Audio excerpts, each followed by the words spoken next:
हमें blood donate क्यों करना चाहिए? हमें रक्तदान करने से क्या फ़ायदा मिलेगा या नुकसान हो सकता है? अधिक से अधिक हमें कितना ब्लड दूसरे इंसान को डोनेट करना चाहिए?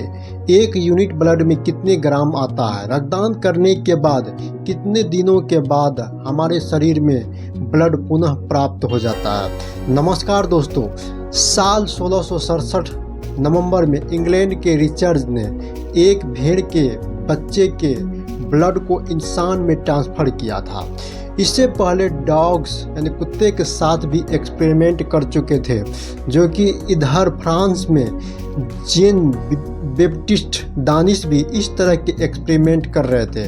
उन्होंने भेड़ के बच्चे का ब्लड इंसानों में ट्रांसफ्यूजन किया, लेकिन जिससे ब्लड दिया गया था उस इंसान की मौत हो गई। इसके बाद जानवरों से इंसान में ब्लड ट्रांसफ़र पर रोक लगा दी गई। 1875 ईस्वी में जर्मन में फिजियोलॉजिस्ट लियोनार्ड लैनवार्ड ने एक एक्सपेरिमेंट के जरिए बताया कि अलग अलग प्रजाति के लोग में ब्लड ट्रांसफ़र करने से ब्लड में मौजूद रेड ब्लड सेल थक्का बना लेती है। इसी के साथ लैंडर ने यह सिद्ध कर दिया था कि इंसान से या जानवरों में इंसान में ब्लड ट्रांसफ़र कभी सफल नहीं किया जा सकता है। यानी वैज्ञानिकों को पता चल गया कि केवल इंसान से ही इंसान में ब्लड ट्रांसफ़र किया जा सकता है और इंसान और जानवर में कभी नहीं हो सकता है। 1868 में कार्ल लैंडस्टीड का जन्म हुआ और कार्ल एक मशहूर इम्यूनोलॉजिस्ट थे जिन्होंने इंसान में अलग अलग ब्लड ग्रुप का पता लगाया था। कार्ल की इस खोज के बाद एक इंसान से दूसरे इंसान में ब्लड ट्रांसफ़र मुमकिन हो सका। कार्ल का यह प्रयास से इंसान की जिंदगियां बचा रहा। इसके बावजूद ब्लड डोनेशन को लेकर लोगों के मन में कई तरह के विचार चल रहे हैं कि जैसे खून देने से कमजोरी आती है, खून से शरीर में न्यूट्रॉन अटेंडेंस की कमी हो जाती है, बार बार बीमारी होती है। लोग यह भी समझते हैं कि खून देने से सिर्फ खून चढ़ाने वाले को ही फायदा होता है, ब्लड डोनेट करने वाले को सिर्फ नुकसान होता है। इन सब बातों के पीछे क्या सत्य है? ऐसे लोगों को ब्लड डोनेट अलग अलग देशों में अलग अलग यूनिट में मापा जाता है। जैसे इंडिया में 1 यूनिट ब्लड में 450 ml यानी मिलीलीटर यानी 477 ग्राम होता है। 1 यूनिट ब्लड में 3 इंसान की जान बचा सकते हैं। दूसरे कंट्री में 1 यूनिट में 350 ml मिलीग्राम होता है खून लिया जाता है, जिसके कमी पूरी शरीर में 24 घंटा में पूरी हो जाती है। हर कोई ब्लड डोनेट नहीं कर सकता, इस पे भी ध्यान देना चाहिए। 18 साल से कम और 65 साल से ज़्यादा उम्र के लोग ब्लड नहीं दे सकता। खून देने वाले का वजन 45 किलो से कम नहीं होना चाहिए। डोनर्स के प्लस यानी नब्ज 60 से 100 BPM के बीच होना चाहिए। हीमोग्लोबिन केवल 12.50 ग्राम से कम हो तो ब्लड डोनेट न करें। किसी भी तरह के इन्फेक्शन होने पर ब्लड डोनेट नहीं करना चाहिए। हार्ट, लिवर या कैंसर पेशेंट को ब्लड डोनेट नहीं करना चाहिए। मेडिकल और ट्रीटमेंट चल रहा है तो डॉक्टर से सलाह के बाद ही ब्लड डोनेट करें। रक्त डोनेट करने के बाद ऐसा खाना खाएं कि जिससे आयरन मौजूद हो।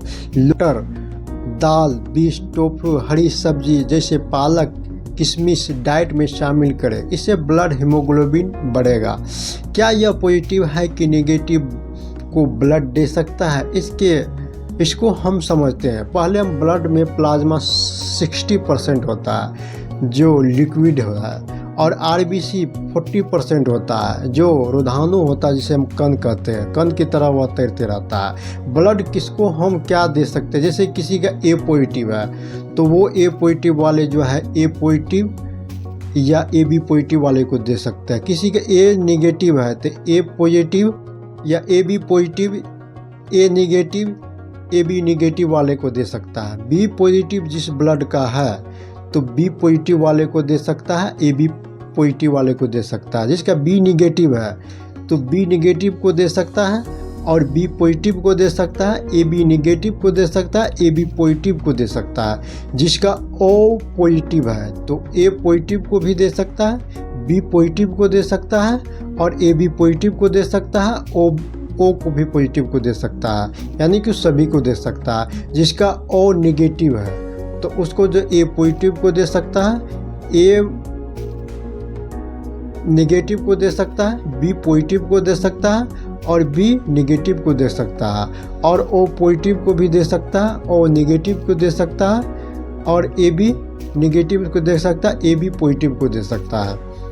ए बी पॉजिटिव जिसका हो तो ए बी पॉजिटिव को दे ही सकता है, और ए बी निगेटिव जिसका हो तो ए बी निगेटिव और ए बी पॉजिटिव को दोनों को दे सकता है। ओ ब्लड ग्रुप वाले को यूनिवर्सल डोनर कहा जाता है, मतलब ओ ब्लड ग्रुप वाले को खून किसी भी ब्लड ग्रुप को आसानी से चढ़ाया जा सकता है। इसमें से एंटीजन ए बी नहीं होता है। ब्लड डोनेट के तुरंत बाद आपके शरीर में डोनेट किए गए खून की पूर्ति करने में लग जाता है। अगर व्यक्ति अपना खाना पान बेहतर रखे तो 24 घंटा में वापस शरीर में उतना ही ब्लड बन जाता है। ब्लड डोनेट करने के बाद पुरुष को 3 महीने पर रक्तदान कर सकता है। महिलाएं 3 से 4 महीने का गैप लेकर चौथा महीने के बाद ही ब्लड डोनेट कर सकता है। ब्लड डोनेशन के बाद 15 से 20 मिनट बेड पर लेटे रहे, उठना नहीं चाहिए। भूख लगी तो हेल्दी डाइट यानी पेट भर खाना, भूख नहीं लगी तो जूस, नारियल पानी, दही, छाछ पी सकते हैं। रात में पर्याप्त नींद लग सकते हैं। रक्तदान करने से वजन कैलोरी बर्न होती है, यानी कि ज़्यादा होती है, जिसमें से वजन कम होता है और लाल रक्त कोशिकाओं का स्तर कुछ महीनों में बराबर हो जाता है। साथ में अगर आप हेल्दी डाइट का वर्कआउट करते हैं तो इससे वजन कंट्रोल रहेगा, और ब्लड डोनेशन करने से इंसान की दिल की सेहत में सुधार होता है और रक्त में जो चिपचिपाहट होती है कम होता है। सेहत के लिए अच्छी है, जिससे दिल का दौरा या स्ट्रोक का खतरा कम होता है। ब्लड डोनेशन करने से कैंसर का खतरा कम करता है। यदि ब्लड डोनेशन नहीं करने पर बॉडी में आयरन का स्तर ज़्यादा हो जाता है, कैंसर के खतरे को बढ़ाता है। स्वस्थ ब्लड